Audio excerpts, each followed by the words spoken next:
पुणी सस्ता होगला सुना दर जदि आपण मैंने भी सुना किना प्लान करगला बड़ खुशी खबर। आज बड़ दिन में सुना दर में ह्रास देखा मिली।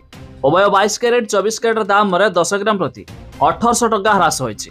तेज नुआ दर केते रही कौन रही अपडेट जाना शेष पर्यटन देखूँ। ता पूर्व वीडियो को लाइक करूँ, सब्सक्राइब करना सब्सक्राइब कर पाखे घंटी चिन्ह को दबाई दिंतु। तेज जाणी रखु आज आम राजधानी भुवनेश्वर अर्थात ओडिशा दर में आज सुना दर में ह्रास देखा मिली। तेज आज शुद्ध सुना 24 कैरेट दाम में 10 ग्राम प्रति 70,200 टंका रही बेले 22 कैरेट दाम में 10 ग्राम प्रति 68,400 टंका पहुंची जाइए। सेहीपरि एमसीएक्स अर्थात मुंबईर मल्टी कमोडिटी एक्सचेंज रे आज भी सुना दर में ह्रास देखा मिली।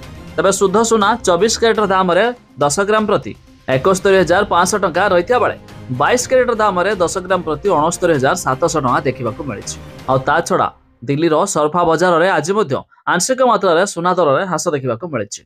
आ शुद्ध सुना 24 कैरेट दाम में 10 ग्राम प्रति 72,100 टंका रही बेले 22 कैरेट दाम में 10 ग्राम प्रति 69,400 टंका देखा मिली। खाली सेतिक नुहे आ छड़ा रूपा दाम में किछि मात्रा ह्रास देखा मिली। तेज रूपा 1 किलोग्राम पिछा 94,400 टंका पहुंची जाइए। तेज जदि आपण मैंने भी सुना किना प्लान कर जाणी रखु आम ओडिशा दर में 70,200 टंका 10 ग्राम प्रति आपण मैंने किनिपारे।